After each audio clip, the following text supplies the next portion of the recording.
Lisa Desjardins, Yamiche Alcindor, thank you both. We understand the questions are expected to wrap up tonight. Tomorrow they go to closing statements, and we may well get a vote on this impeachment trial. Thank you both.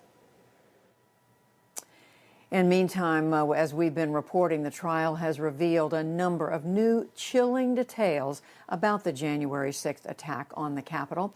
And today, we have learned even more. For the first time, Senator Patty Murray from Washington State, and the highest-ranking female Democrat in the Senate, is speaking publicly about the terror she experienced that day while hiding just inches from the violent mob who she says were looking to kill. She and I spoke this morning before the defense team presented their case. Senator, I know this is very personal for you because you were close to where the rioters ended up being in the Capitol. Take us back to that day and tell us what happened.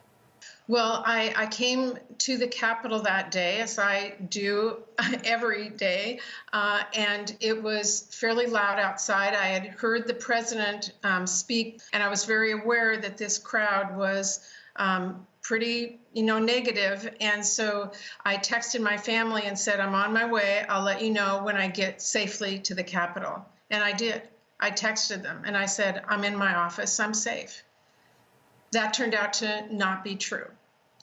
I was there because I was going to be one of the first speakers on one of the first challenges, and I was preparing myself in an office very close to the Senate floor when all of a sudden I could see out the window the people who were protesting were no longer protesting. They were breaking through. They were angry. They were yelling. They were loud. And I still felt, well, I'm in the Capitol. I'm safe because that's what we feel. And it wasn't long before I heard explosions. I heard yelling. And all of a sudden, they were in the hallway outside my door. I was inches away, along with my husband, who was with me at the time. And we were really frightened. We were hearing the announcements to stay locked down. We heard loud explosions. My husband yelled at me to get down. We were lying on the floor. And all of a sudden, they were in the hall. They were yelling. They were yelling that they had breached the castle. They were yelling, kill the infidels. And we heard somebody saying, we saw them. They're in one of these rooms. And they were pounding on our door and trying to open it. And my husband sat with his foot against the door, praying that it would not break in. I was not safe.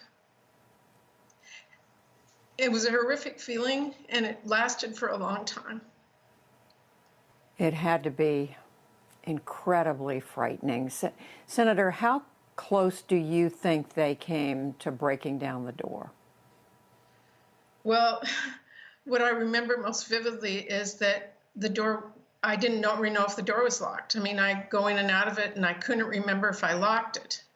And I was just, and we had to be quiet. We didn't want them to know we were in there, where we were. And I'm just looking at my husband, and we're just eye contact, just we can see each other's eyes. Please let this door be locked. And this vision of my husband just putting his foot against a door like he might be able to hold down this incredibly loud, angry, even jubilant mob outside our door was just beyond belief. And the terror I saw in his eyes was something I have not seen. And we've been married for almost 49 years.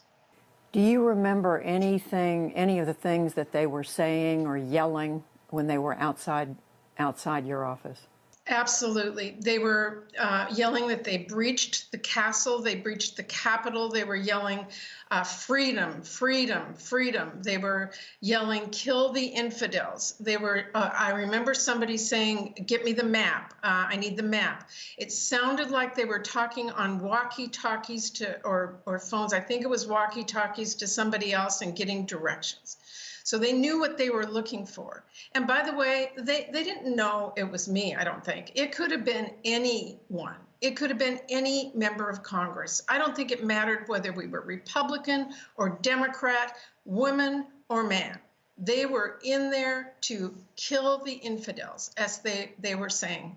And, you know, that is just an overwhelming thought to me today now as I sit and listen in this trial, that what they were trying to do was to kill someone. Not all of them, for sure, but that was some of them, enough of them. They wanted to take over our country, take over all of us, using brute force. Senator, why do you think they eventually left? Who do you thank for the fact that they didn't break through, that they didn't get in, and they wanted to. I mean, it was every intention of them. You could hear it in their commands. You could hear it in their words. I was in there well over an hour under this. I was trying to text with my staff. What should we do? And I looked down and my phone was running out of power because I'd been trying to text my family. I wanted them to know all of a sudden, you know, what was going on. I was trying to text my staff. I was trying to get help. And I crawled over to where the phone was on my desk and the power had been cut. I mean, there was just so many moments like that it's hard to even talk about. I remember one point, my staff, I believed, or I heard it on a monitor, it's hard to remember, said, put on your gas masks. And we could hear something going on throughout the Capitol. And I'm like, where are the masks? I mean, I've been here forever. I haven't used mine or known where it was since 9/11. And I didn't remember where it was. And I'm crawling across the floor trying to find a gas mask. That kind of fear is horrible. I was in the Capitol on 9/11, one of the few senators that was. I was in an office looking out across the mall towards the Pentagon. We had known that the New York towers had been hit. We were talking about it, and all of a sudden, the window that I was looking out, I could see the smoke rise from the Pentagon. Officers raced in and told us to get out of there as fast as we could, and of course, later we learned that but for some very brave people in a plane over Pennsylvania, we would have been hit. That's the only other time in my whole time here that I ever felt I was not safe in the Capitol until January 6th. And what happened on 9/11 is the urgency, the compassion, the sense of responsibility that members across the aisle worked with to go after terrorism is not here today. And to me, that's really sad. And I feel less safe now because there is not a bipartisan action on the part of Congress to say this is wrong. I've had a hard time talking about this because I don't want those people to ever feel that they had instilled fear in me that kept me from doing what I needed to do. And today, when I see some members of Congress wanting to dismiss this or wanting to say put it in the past or move on, they're being instilled by fear, and that's what's motivating them. We cannot allow that to be what runs our country. We have to be a country that runs by strength, not by fear. And I don't want to talk about this because I don't want to show my fear, but you show your fear. You show your fear is overcome by strength, by speaking out and speaking against what happened in the Capitol. That's what I want for my country. That's what I want for my grandkids. I want a country that uses words and voices, that speaks out against this kind of brute force, that does not allow it to be what runs our democracy.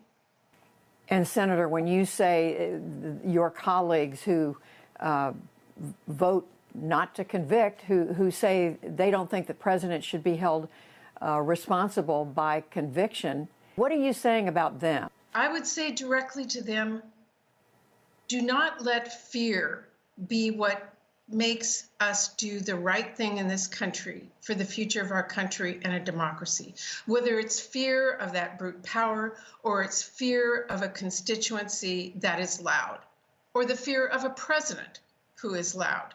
Speak up for our democracy now, or you may lose it forever. And Senator, why are you speaking about this today? Because I realize as I listened yesterday to the House managers, and they talked about the senators being 58 steps away, that I was inches away. And I heard and saw what many of them didn't hear until the last few days.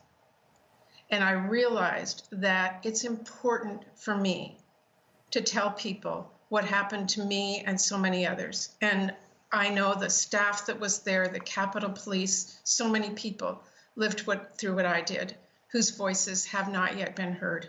We need to speak up for them. Senator, soon after January the 6th, you, by name, singled out Senator Ted Cruz, Senator Josh Hawley for their role in this. How do you view their role? Do you think they bear responsibility, some responsibility for what happened? And whether you do or not, how do you see working with them as colleagues in the Senate going forward? Well, I view anyone who knew this crowd's motive and incited them and did not condemn them should be held accountable. And I felt that the actions of Ted Cruz and Josh Hawley in particular did that. I don't know, it's going to be really hard. I work across the aisle all the time. I work with Republican colleagues I respect a lot, but I can't respect someone who tries to undermine our democracy by brute force. And you believe they were part of inciting this insurrection?